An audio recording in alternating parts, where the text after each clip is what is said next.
नमस्कार साथियों, Kalyani IAS academy के डिजिटल प्लेटफॉर्म पर आपका हार्दिक स्वागत है। पिछले लेक्चर में हमने भौतिक परिवर्तन एवं रासायनिक परिवर्तन तथा रासायनिक अभिक्रिया के कुछ प्रकारों को बहुत ही अच्छे से पढ़ा एवं समझा था। इस लेक्चर में हम रासायनिक अभिक्रिया के अन्य प्रकारों को पढ़ेंगे और समझेंगे। तो शुरू करते हैं रासायनिक अभिक्रिया से।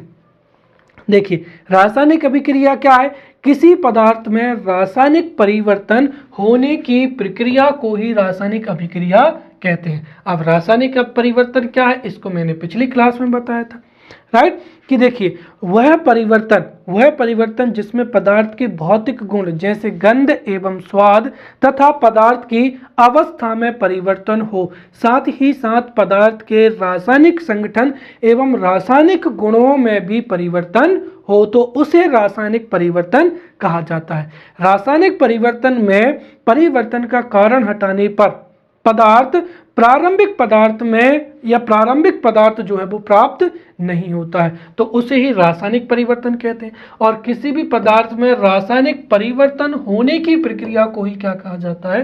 रासायनिक अभिक्रिया कहा जाता है। अब रासायनिक अभिक्रिया में अभिकारक भाग लेते हैं जिनसे उत्पाद प्राप्त होते हैं। तो अभिकारक क्या होते हैं? देखिए, वह तत्व जो रासायनिक अभिक्रिया में भाग लेते हैं या जिन तत्वों में रासायनिक परिवर्तन होता है उन्हें अभिकारक कहते हैं। और रासायनिक संयोजन के पश्चात में जो नया पदार्थ बनता है उसको ही क्या कहा जाता है? उत्पाद कहा जाता है, राइट? अर्थात रासायनिक अभिक्रिया में अभिकारक जो हैं, अभिकारक एक या एक से अधिक अभिकारक भाग लेते हैं। उनके आणविक या आयनिक पुनर्स्थापन से नया पदार्थ प्राप्त होता है और उसी ही नए पदार्थ को ही क्या कहते हैं? हम उत्पाद कहते हैं, राइट?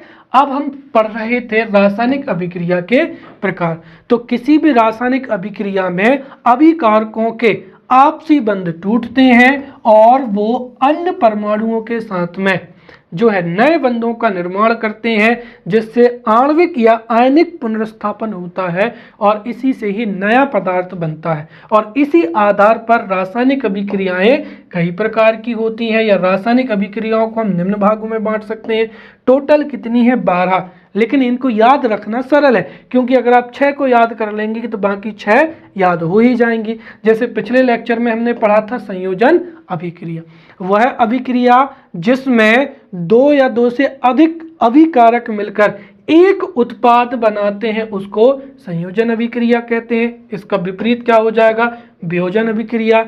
वह अभिक्रिया जिसमें एक अभिकारक टूटकर 2 या 2 से अधिक उत्पादों में या अधिक उत्पादों में टूट जाता है उसे वियोजन अभिक्रिया कहते हैं।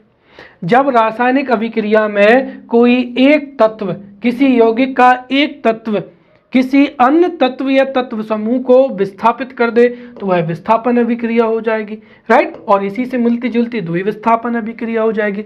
जब रासायनिक अभिक्रिया में तत्वों या अभिकारकों के बीच में आयनों का आदान प्रदान होता है तो वही द्विविस्थापन अभिक्रिया होती है। तो ये 4 जो अभिक्रियाएं हैं ये हम इनको जो है पढ़ चुके हैं। अब बाकी की जितनी भी अभिक्रियाएं बची हैं उनको हमको बहुत अच्छे से पढ़ते चले जाना है। तो सबसे पहली हो जाएगी ऊष्माक्षेपी रासायनिक अभिक्रिया, एक्सोथर्मिक केमिकल रिएक्शन। तो ऊष्माक्षेपी रासायनिक अभिक्रिया क्या होती है समझते हैं। देखिए, रासायनिक अभिक्रिया में जब अभिकारकों के रासायनिक संयोजन से उत्पाद का निर्माण होता है और जब रासायनिक अभिक्रिया में उत्पाद के निर्माण के साथ साथ ऊष्मा भी उत्पन्न होती है, राइट? तो उसे ही क्या कहा जाता है? ऊष्माक्षेपी कहा जाता है, राइट? तो जिन अभिक्रियाओं में उत्पाद के निर्माण के साथ साथ ऊष्मा उत्पन्न होती है उन्हें ऊष्माक्षेपी रासायनिक अभिक्रिया कहा जाता है। जैसे क्या हो जाएगा? प्राकृतिक गैस का दहन हो जाएगा। अब प्राकृतिक गैस क्या होती है? मेथेन होती है, राइट? तो प्राकृतिक गैस, नेचुरल गैस या मेथेन। तो जब प्राकृतिक गैस को हम किसकी? ऑक्सीजन की उपस्थिति में उसका दहन होता है, राइट? तो दहन के पश्चात में जब प्राकृतिक गैस का ऑक्सीजन की उपस्थिति में दहन होता है तो उससे एक तो क्या निकलती है, कार्बन डाइऑक्साइड निकलती है, राइट, और साथ ही साथ जो है जल, राइट, और क्या होती है, ऊर्जा, वो भी कैसी, ऊष्मा ऊर्जा जो है वो प्राप्त होती है, राइट। तो प्राकृतिक गैस का जो दहन है, प्राकृतिक गैस दहन अर्थात मीथेन का ऑक्सीजन की उपस्थिति में दहन होने से कार्बन डाइऑक्साइड एवं जल, ये तो क्या हो जाएंगे, उत्पाद, ये तो प्राप्त होते हैं। तो उत्पाद के साथ साथ जो है ऊष्मा ऊर्जा भी प्राप्त होती है, अर्थात प्राकृतिक गैस का दहन जो है कैसी अभिक्रिया होगी, एक ऊष्माक्षेपी अभिक्रिया होगी। वैसे ही श्वसन, ये भी कई बार मुख्य परीक्षाओं में पूछा गया कि श्वसन कैसी अभिक्रिया है। श्वसन जो है वो एक ऊष्माक्षेपी अभिक्रिया है, क्योंकि जैसे ही हम श्वसन करते हैं तो श्वसन में जैसे ही हम ऑक्सीजन को ग्रहण करते हैं तो ऑक्सीजन हमारे रक्त में घुली हुई शर्करा या ग्लूकोज से अभिक्रिया करता है, राइट, और ऑक्सीकरण की अभिक्रिया होने से ही जो है कार्बन डाइऑक्साइड गैस निकलती है और हमें ऊर्जा प्राप्त होती है। तो श्वसन की अभिक्रिया में जैसे ही हम यहाँ पर किसको ग्रहण करते हैं, ऑक्सीजन को, तो श्वसन की अभिक्रिया में जैसे ही हम ऑक्सीजन को ग्रहण करते हैं तो हमारे शरीर में घुली हुई ग्लूकोज या शर्करा, राइट, ग्लूकोज या शर्करा की क्या होती है, रासायनिक संयोजन होता है, या हमारे रक्त में घुली हुई शर्करा का ऑक्सीकरण होता है, क्योंकि ऑक्सीजन जुड़ रही है। तो इस संयोजन अभिक्रिया से क्या निकलती है, कार्बन डाइऑक्साइड गैस निकलती है, और क्या निकलती है, जल, और इससे ऊर्जा प्राप्त होती है, राइट। तो यहाँ पर श्वसन भी क्या है, एक जो है ऊष्माक्षेपी रासायनिक अभिक्रिया है। अगली हो जाएगी ऊष्मा शोषी रासायनिक अभिक्रिया। सीधी सी बात है, वह रासायनिक अभिक्रिया जिसमें उत्पाद की प्राप्ति के लिए ऊर्जा का अवशोषण होता है, या जिन अभिक्रियाओं में ऊर्जा अवशोषित होती है उन्हें ही ऊष्मा शोषी अभिक्रिया कहते हैं। उदाहरण के लिए क्या हो जाएगा यहाँ पर, प्रकाश संश्लेषण। तो ध्यान रहे कि जो प्रकाश संश्लेषण की अभिक्रिया है वो एक ऊष्मा शोषी रासायनिक अभिक्रिया हो जाएगी। और हमें पता है कि जो हरे पेड़ पौधे हैं या जो वनस्पति है, वनस्पति कार्बन डाइऑक्साइड एवं जल का प्रयोग करते हुए, राइट, प्रकाश की उपस्थिति में, राइट, आपको भी पता है कि अगर प्रकाश नहीं होगा तो प्रकाश संश्लेषण की अभिक्रिया भी नहीं होगी, क्योंकि यहाँ पर प्रकाश का क्या होता है, अवशोषण होता है। तो हरे पेड़ पौधे कार्बन डाइऑक्साइड 6CO2 प्लस जल के माध्यम से प्रकाश की उपस्थिति में क्या बनाते हैं, शर्करा बनाते हैं, अर्थात कौन सी हो जाएगी, C6H12O6, राइट, और क्या बनती है यहाँ पर, ऑक्सीजन बनती है। तो हरे पेड़ पौधे कार्बन डाइऑक्साइड एवं जल का प्रयोग करते हुए सूर्य के प्रकाश की उपस्थिति में जो है अपना भोजन अर्थात शर्करा का निर्माण करते हैं, साथ ही साथ यहाँ पर ऑक्सीजन गैस भी जो है छोड़ते हैं, राइट। तो यहाँ पर पेड़ पौधे कार्बन डाइऑक्साइड को ग्रहण करेंगे, राइट, और जल का प्रयोग करते हुए शर्करा बनाएंगे और ऑक्सीजन को क्या कर देंगे, छोड़ेंगे। और इसकी विपरीत अभिक्रिया कौन सी होती है, श्वसन अभिक्रिया होती है, जिसमें हम ग्लूकोज का ऑक्सीकरण होता है जिससे ऊर्जा मिलती है और साथ ही साथ हम जो क्या छोड़ते हैं, कार्बन डाइऑक्साइड छोड़ते हैं, राइट। तो यहाँ पर हो जाएगी ऊष्मा जो है प्रकाश जो है यहाँ पर श्वसन हो जाएगी ऊष्माक्षेपी और प्रकाश संश्लेषण हो जाएगी ऊष्मा शोषी। अब हम पढ़ते हैं यहाँ पर ऑक्सीकरण और अपचयन। देखिए ऑक्सीकरण और अपचयन भी महत्वपूर्ण अभिक्रियाएं हैं। यहाँ पर ऑक्सीकरण एवं अपचयन की दो विचारधाराएं, एक तो हो जाएगी प्राचीन विचारधारा, क्योंकि काफी लंबे समय तक ऑक्सीकरण एवं अपचयन को एक अलग तरीके से प्रभावित किया गया था, और आधुनिक खोजों के आधार पर जो है इलेक्ट्रॉनिक विचारधारा के आधार पर ऑक्सीकरण या अपचयन को अलग तरीके से परिभाषित किया गया है। तो हम दोनों तरीके से पढ़ेंगे। सबसे पहले हम देखते हैं प्राचीन विचारधारा के अनुसार। तो प्राचीन विचारधारा के अनुसार ऑक्सीकरण किसे कहते हैं। देखिए किसी भी पदार्थ में, राइट, किसी भी पदार्थ द्वारा ऑक्सीजन या अन्य विद्युत ऋणात्मक तत्व जो है ग्रहण करने, ध्यान रहे, किसी भी पदार्थ द्वारा ऑक्सीजन या अन्य विद्युत ऋणात्मक तत्व ग्रहण करने अथवा हाइड्रोजन या जो है वैद्युत धनात्मक तत्व त्यागने की प्रक्रिया ही क्या कहलाती है? ऑक्सीकरण कहलाती है। बिल्कुल इजी है कि किसी पदार्थ द्वारा ऑक्सीजन या अन्य विद्युत ऋणात्मक तत्व को ग्रहण करना, हाइड्रोजन एवं अन्य विद्युत धनात्मक तत्व को त्यागने की प्रक्रिया ही क्या कहलाती है? ऑक्सीकरण कहलाती है। या फिर इसका विपरीत क्या हो जाएगा? अपचयन या अवकरण हो जाएगा, रिडक्शन। तो देखिए, जब किसी पदार्थ के द्वारा ऑक्सीजन, राइट, यहां पर हो जाएगा ऑक्सीजन, राइट, तो जब किसी पदार्थ के द्वारा ऑक्सीजन या अन्य विद्युत ऋणात्मक तत्व को त्याग दिया जाता है एवं हाइड्रोजन या धन विद्युत जो तत्व है उसको ग्रहण किया जाता है, तो उसको ही हम क्या कहते हैं? अपचयन कहते हैं। या हम और भी इजी फॉर्म में अगर मैं आपको बताऊं तो अगर किसी पदार्थ द्वारा ऑक्सीजन ग्रहण किया जाता है या ऑक्सीजन का जुड़ना ही ऑक्सीकरण कहलाता है और ऑक्सीजन का हटना ही क्या हो जाएगा? अपचयन या अपकरण हो जाएगा। लेकिन यह विचारधारा कैसी है? प्राचीन विचारधारा है। आधुनिक तरीके से ऑक्सीकरण एवं अपचयन को इलेक्ट्रॉनिक विचारधारा के रूप में जो है वो परिभाषित किया जाता है। इलेक्ट्रॉनिक विचारधारा के अनुसार में ऑक्सीडेशन क्या होता है कि देखिए, वह रासायनिक अभिक्रिया जिसमें कोई भी परमाणु आयन का या अन्य परमाणु समूह, आयन या परमाणुओं के समूह जो है द्वारा इलेक्ट्रॉन का क्या होता है? त्याग किया जाता है। तो वह रासायनिक अभिक्रिया जिसमें कोई परमाणु, कोई आयन या परमाणुओं का समूह इलेक्ट्रॉन का क्या करता है? त्याग करता है, तो वही अभिक्रिया कैसी कहलाती है? ऑक्सीकरण अभिक्रिया कहलाती है। जैसे यहाँ पर ये हो जाएगा सोडियम, तो सोडियम जब इलेक्ट्रॉन त्यागेगा तो उस पर क्या हो जाएगा? नेगेटिव चार्ज आ जाएगा, सॉरी, जब ये इलेक्ट्रॉन त्यागेगा तो इस पर धन आयन आ जाएगा और इलेक्ट्रॉन, तो यहाँ पर सोडियम ने जो है सोडियम आयन जब बनता है तो इसमें इलेक्ट्रॉन त्यागा जाता है, तो ये कैसी अभिक्रिया हो जाएगी? एक ऑक्सीकरण अभिक्रिया हो जाएगी। फिर हो जाएगी अपचयन अभिक्रिया। तो अपचयन अभिक्रिया क्या होती है? देखिए, वह रासायनिक अभिक्रिया जिसमें कोई परमाणु या कोई आयन या कोई परमाणु समूह इलेक्ट्रॉन को क्या करता है? ग्रहण करता है, तो वही क्या कहलाती है?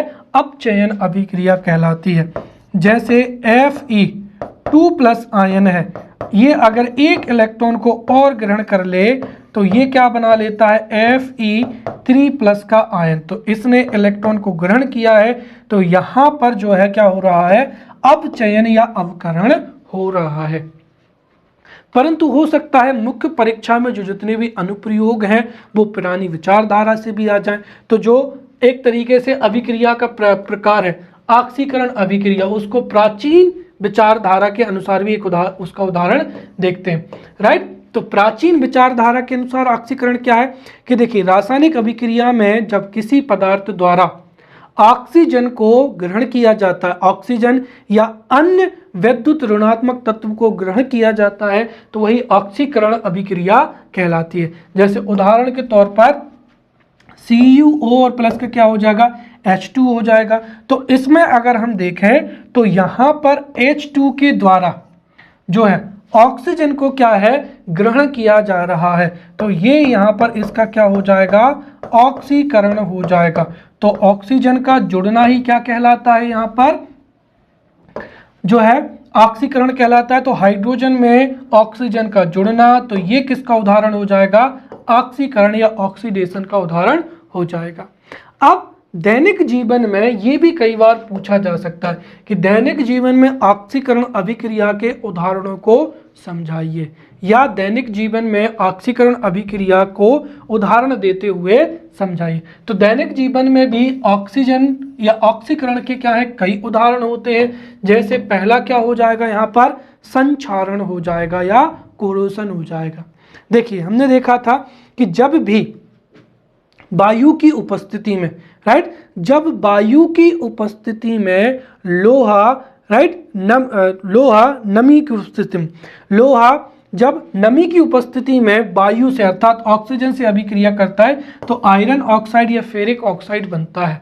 और ये क्या है, एक जो है ऑक्सीकरण का ही उदाहरण है। तो जो संक्षारण है, जो संक्षारण है वो ऑक्सीकरण का एक उदाहरण है। और संक्षारण जब लोहे पर होता है तो उसको हम क्या कहते हैं, जंग लगना कहते हैं। संक्षारण के कारण ही चांदी पर जो है काली परत जमती है।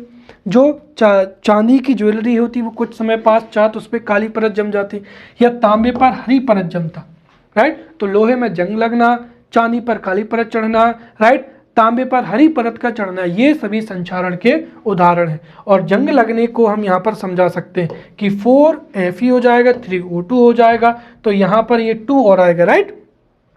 2Fe2 और 3 जो है 2Fe2O3, जिसको हम क्या कहते हैं, फेरिक ऑक्साइड कहते हैं, या यही क्या होती है, जंग होती है, जो कि ऑक्सीकरण का एक क्या है, उदाहरण है। दूसरा क्या हो जाएगा, विकृत गंधिता। विकृत गंधिता भी ऑक्सीडेशन का एक उदाहरण होता है, राइट। और दरअसल विकृत गंधिता क्या होती है, देखिए, जो तेलीय या वसा युक्त खाद्य सामग्रियां होती हैं, अगर तापमान अधिक हो तो ये तेलीय या वसा युक्त जो खाद्य सामग्रियां होती हैं, इनका ऑक्सीकरण होता है। और इनके ऑक्सीकरण की वजह से ही जो जितनी भी वसा युक्त खाद्य सामग्रियां होती हैं उनका स्वाद जो है खट्टा हो जाता है, या स्वाद एवं गंध बिगड़ जाता है। इसे ही विकृत गंधिता कहते हैं। इसका सीधा सा उदाहरण है कि गर्मियों के दिनों में जब भी हम सब्जी को अगर हम फ्रीजर के बाहर रख देते हैं तो शाम तक उस सब्जी का टेस्ट जो है बदल जाता है, और उसकी गंध भी गंध भी बदल जाती है। इसे ही क्या कहते हैं, विकृत गंधिता कहते हैं। और विकृत गंधिता के कारण ही समर सीजन में, गर्मियों के दिनों में सुबह जो है तेल युक्त या वसा युक्त जो भी खाद्य सामग्रियां होती हैं वो शाम तक जो है खराब हो जाती हैं, राइट। और यह सब जो है वायु के या एक तरीके से वसा के ऑक्सीकरण के कारण होता है। फिर अगला, अगर हमने किसी भी ऐसे बर्तन में हमने खाद्य सामग्री को रख दिया जिसमें पर्याप्त मात्रा में ऑक्सीजन है, तो ऑक्सीजन का क्या होगा, ऑक्सीजन होने से ऑक्सीकरण होगा, और इस वजह से वो खाद्य सामग्री खराब हो जाती है।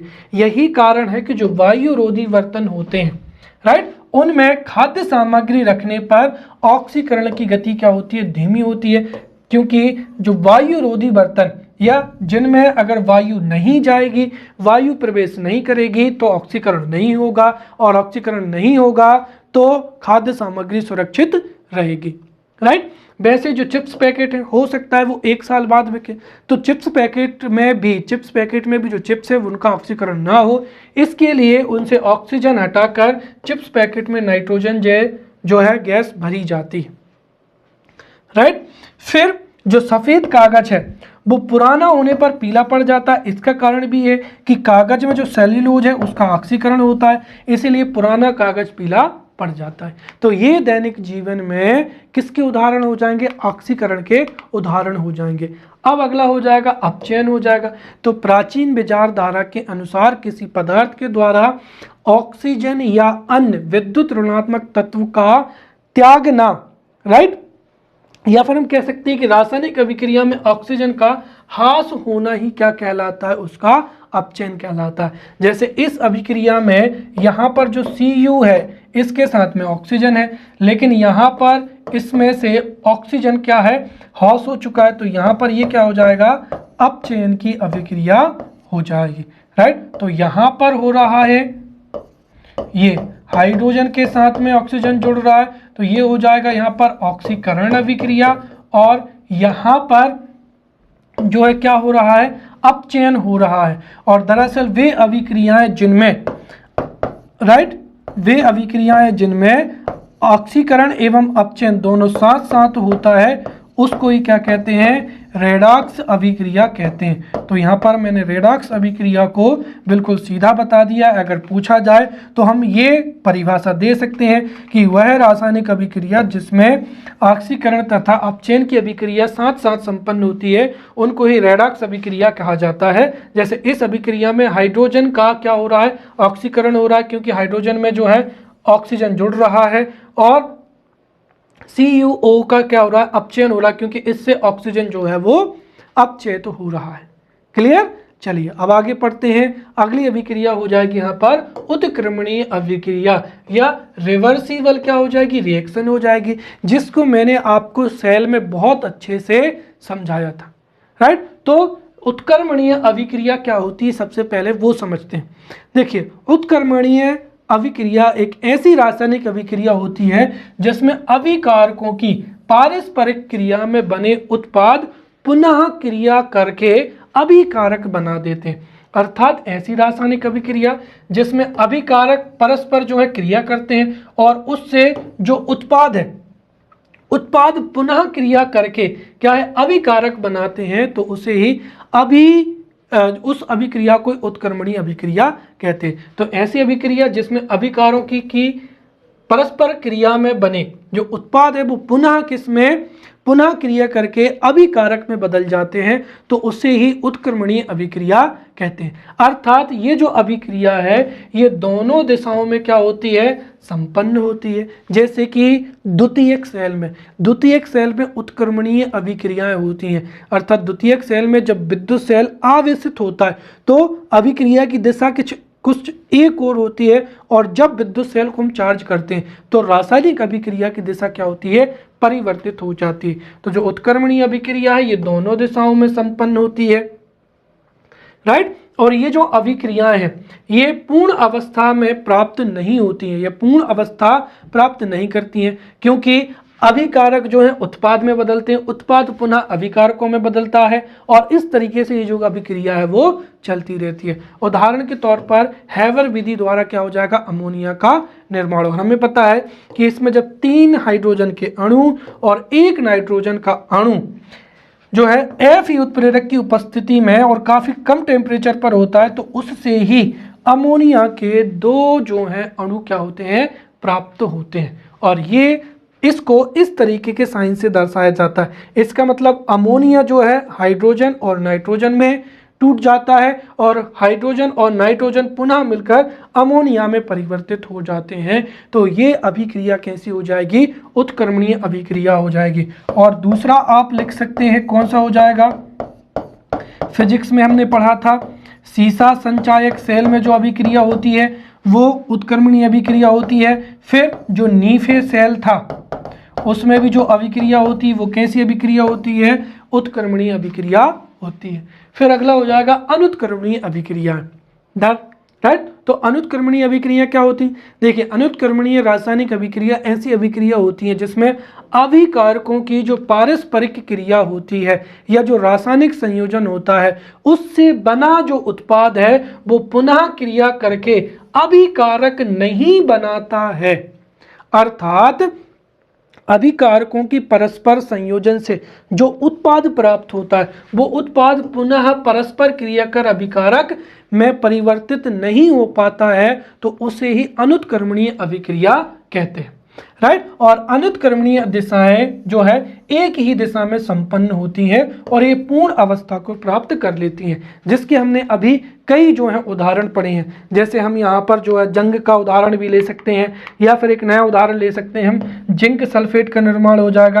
तो Zn, राइट, जिंक की जब यहाँ पर क्या हो जाएगा, जिंक की जब सल्फ्यूरिक अम्ल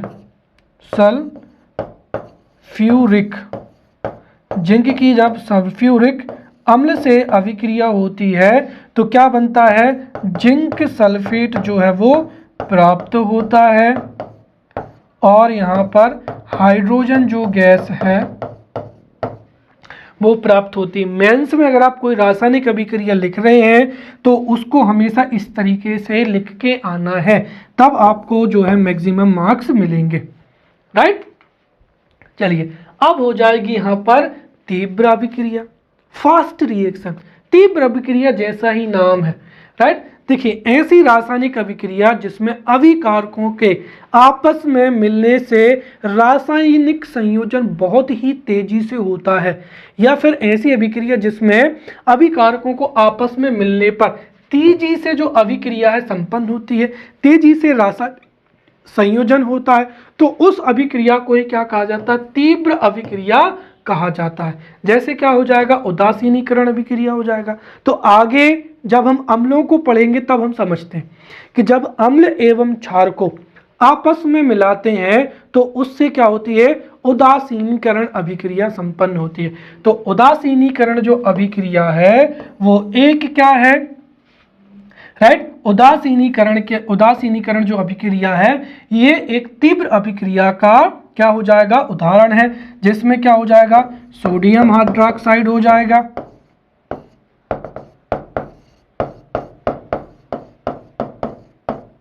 और ये क्या हो जाएगा, हाइड्रोक्लोरिक अम्ल हो जाएगा, हाइड्रोक्लोरिक अम्ल हो जाएगा। तो इससे क्या मिलेगा, यहां पर साधारण नमक या सोडियम क्लोराइड और प्लस का क्या हो जाएगा, जल हो जाएगा। तो ऐसी रासायनिक अभिक्रिया जिनमें अभिकारकों के आपस में मिलने की जो अभिक्रिया है वो बहुत तेजी से संपन्न होती है उसे तीव्र अभिक्रिया कहते हैं। और दरअसल विज्ञापन जो एजेंसियां हैं ना वो इसी जानकारी का फायदा उठाती हैं। आपने सुना होगा ना, राइट, एसिडिटी 10 सेकेंड में खत्म। जैसे आपने कई वो देखा होगा, इनो काम करे केवल 10 सेकेंड में। तो वो कोई नई बात नहीं है, क्योंकि हमारे पेट में जो एसिडिटी होती है, अम्लीयता, दरअसल जब हम ज़्यादा वसा युक्त भोजन ग्रहण कर लेते हैं तो हमारे अमाशय में क्या होता है, हाइड्रोक्लोरिक अम्ल होता है जो कि भोजन के पाचन में महत्वपूर्ण भूमिका निभाता है। तो जब कभी भी हाइड्रोक्लोरिक अम्ल का जो है अधिकता हो जाती है तो अम्लीयता होने की वजह से हमें पेट में बहुत तेजी से जलन होती है, राइट। और जलन अगर हो रही है, अगर अम्लीयता बढ़ रही है तो सीधी सी बात क्या है, आप क्षार दे दो। तो जैसे ही आप क्षार देंगे तो जैसे अम्ल एवं क्षार की अभिक्रिया होगी तो बहुत तेजी से क्या होगा कि अम्ल एवं क्षार से उदासीनीकरण अभिक्रिया हो जाएगी, अर्थात क्षार देने से अम्ल का प्रभाव कम हो जाएगा और इससे एक तो क्या बनता है, लवण बनता है और क्या बनता है, जल बनता है। तो जैसे ही किसी के पेट में अम्लीयता होती है, आपने क्षार ले लिया अर्थात आपने इनो ले लिया, तो जैसे ही आप इनो लेंगे तो 10 सेकेंड में क्या होगी, उदासीनीकरण अभिक्रिया हो जाएगी। अभिक्रिया से जो हाइड्रोक्लोरिक अम्ल है उसकी प्रबलता न्यूट्रलाइज हो जाएगी और आपको रिलीफ मिल जाएगा, राइट। चलिए अब अगले पढ़ते हैं। फिर क्या हो जाएगी, मंद अभिक्रिया या स्लो रिएक्शन हो जाएगी। ऐसी अभिक्रिया जिसमें अभिकारकों के मिलने से रासायनिक संयोजन बहुत ही धीमी गति से होता है, राइट, या रासायनिक अभिकारकों के मिलने से रासायनिक अभिक्रिया जो है मंद गति से संपन्न होती है तो उसे ही मंद अभिक्रिया कहते हैं, राइट। जैसे क्या हो जाएगा, लोहे में जंग लगना। आपने लोहे को जो है खुले मैदान में नमीयुक्त वायु में रख दिया तो जंग एक दिन में नहीं लगेगी, कम से कम 15 से 20 दिन तक जब ज़्यादा ही नमी होगी तब क्या होगी, जंग लगेगी। तो लोहे में जंग लगना क्या हो जाएगा, जो है मंद अभिक्रिया का उदाहरण हो जाएगा। जैसे लोहे 4Fe+ का क्या हो जाएगा, 3O2 हो जाएगा। तो यहाँ पर क्या होगा, फेरिक ऑक्साइड या आयरन ऑक्साइड के 2 मॉलिक्यूल बनेंगे, 2Fe2O3 हो जाएगा। तो ये जो है जंग लगना एक मंद अभिक्रिया का क्या हो जाएगा, उदाहरण हो जाएगा। या फिर मैंने आपको बताया था बुझा हुआ चूना, राइट। देखिए जो बुझा हुआ चूना होता है, बुझा हुआ चूना या क्या हो जाएगा, कैल्शियम हाइड्रोक्साइड हो जाएगा।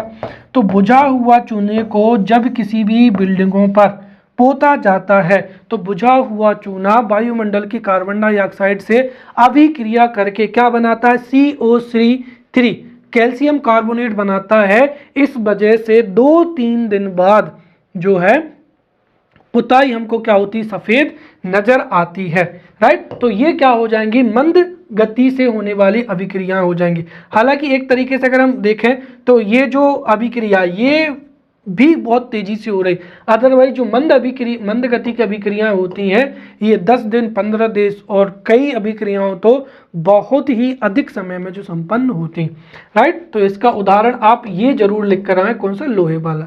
तो जब रासायनिक अभिक्रिया बहुत ही मंद गति से संपन्न होती है तो उसको ही हम मंद अभिक्रिया कहते हैं, राइट। अब अंत में हम यहाँ पर अभिक्रिया को दर को भी समझ लेते हैं।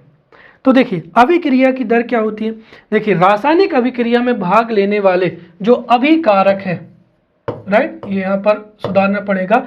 तो किसी अभिक्रिया में भाग लेने वाले अभिकारकों तथा प्राप्त होने वाले उत्पादों की सांद्रता में समय के साथ में जो परिवर्तन होता है उसे ही अभिक्रिया की दर कहते हैं। तो ये 3 नंबर के लिए बेस्ट जो है परिभाषा, किसी अभिक्रिया में भाग लेने वाले अभिकारकों तथा प्राप्त होने वाले उत्पादों की सांद्रता में समय के साथ में जो परिवर्तन होता है उसे ही अभिक्रिया की दर कहते हैं। और अभिक्रिया की जो दर है वो कई कारकों पर निर्भर करती है।